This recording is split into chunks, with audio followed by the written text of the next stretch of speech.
Hello guys! Hello! Aquarius! Welcome dito sa aking channel, Aquarius. Alamin natin kung anong messages, vibration, gabay, energy para sa lahat. Sa general reading, pwede kang makaresonate. Gamitin mo ang iyong intuition sa panunood.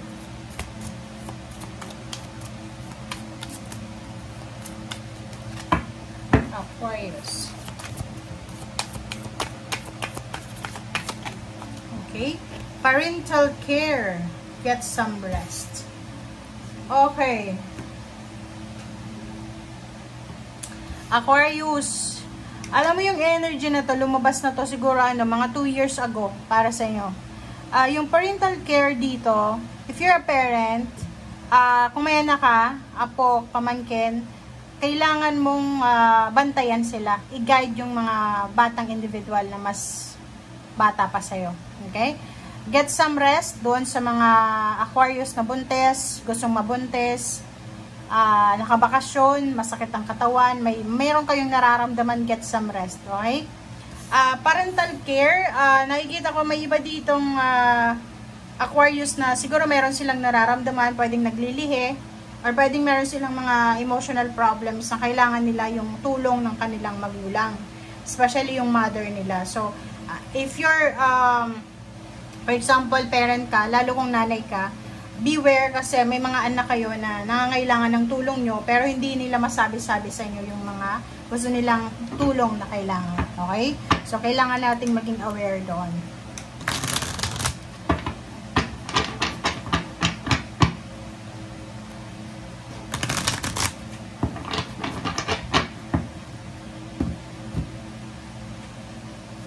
Okay, wait lang guys. Okay, first card natin dito is Prince of Cups. Next is Two of Swords. If you're single, nakikita ko, meron ka sigurong manliligaw kung babae ka or lalaki, depende, wala naman. Kasi kahit sabihin natin prince to, pwedeng princess din yan. So, kung may manliligaw ka, Aquarius, nakikita ko sa'yo dito na kailangan mong pag-isipan mo na to. Kaya huwag kang gagawa ng desisyon. Huwag kang maging aggressive, lalo na tungkol dito sa ino-offer sa yung emotion, pakikipagkaibigan, intimate relationship, or anything. Okay, next card natin is Ten of Pentacles. Ten of Pentacles, nakikita ko sure dito yung about financial. Okay, so, kung mayroon kang inaalala, so nakikita ko meron dito ang Aquarius, babae ka or lalaki, nag-aalala ka you're worried about your finances. You're worried about the lump sum of money.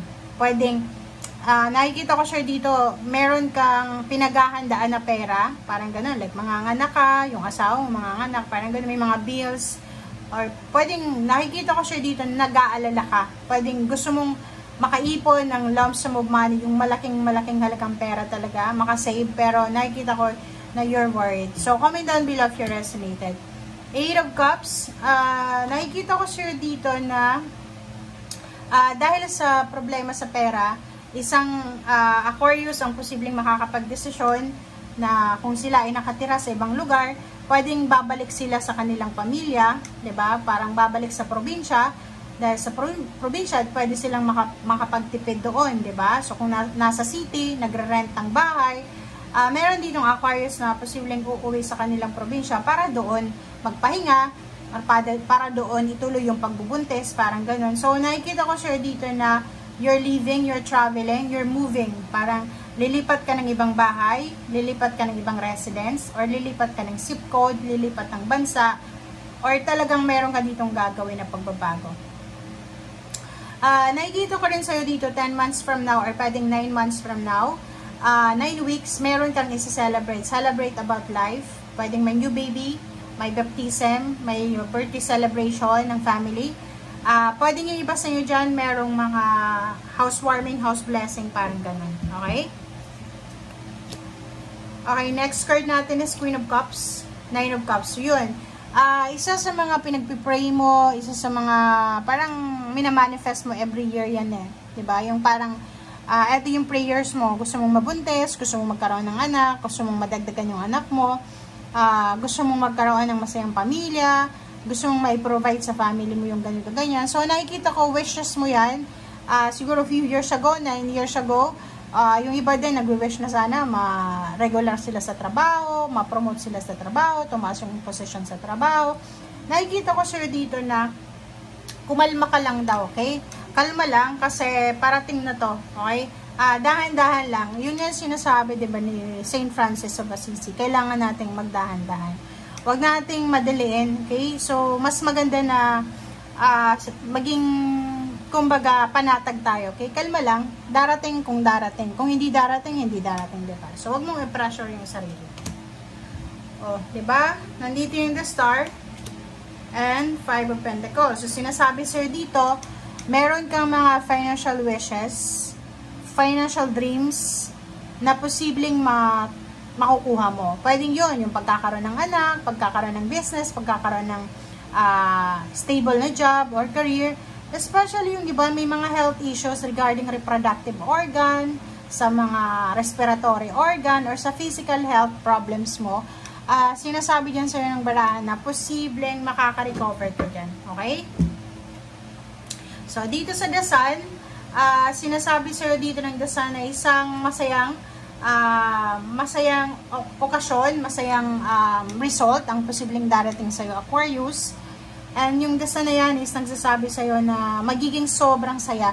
Magiging sobra-sobra kang masaya. Kasi yung The Star plus The Sun, parang sinasabi, liwanag sa gabi, liwanag sa umaga. 'Di ba? So, ibig sabihin, sobra-sobra kang magiging masaya. Kasi makukuha mo lahat ng kaliwanagan sa buhay mo.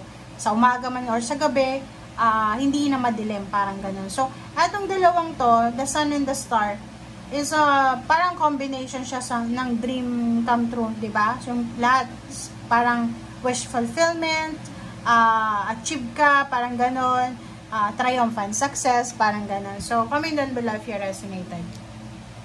Nakikita ko sa'yo dito, the more na succeed ka sa buhay, the more na marami kang success na makukuha, tagumpay, the more na magkakaroon ka ng maraming obligations. Ganun naman talaga, diba? So, ihanda mo yung sarili mo, Aquarius, kasi lalo kung halimbawa, ini-wish mo dati magkaroon ng anak. Ngayon, bibigyan ka ng pagkakataon ng Panginoon na mabuntis or makabuntis, and ilagay mo yun sa isip mo na yung pagkakaroon ng anak is responsibility. So, ihanda mo yung sarili mo para sa responsibilidad na ito. Lalo sa pagtaas ng posisyon sa trabaho, pag maging manager ka, syempre marami ka ng obligations, duties, responsibilities. So, ihanda mo yung sarili mo para dyan. And that card, nakikita ko sure dito na tapos na, plus sa ilalim niya is 9 of Swords. So, sa Death card and 9 of Swords, tapos na yung mga araw na umiiyak ka, sleepless nights, yung mga problema na yan. So, may mga solusyon ka na sa mga pinoproblema mo dati. Mayroon ka ng posibleng parang sagot dyan sa lahat ng mga pinoproblema mo. Okay? Thank you guys for watching. Bye!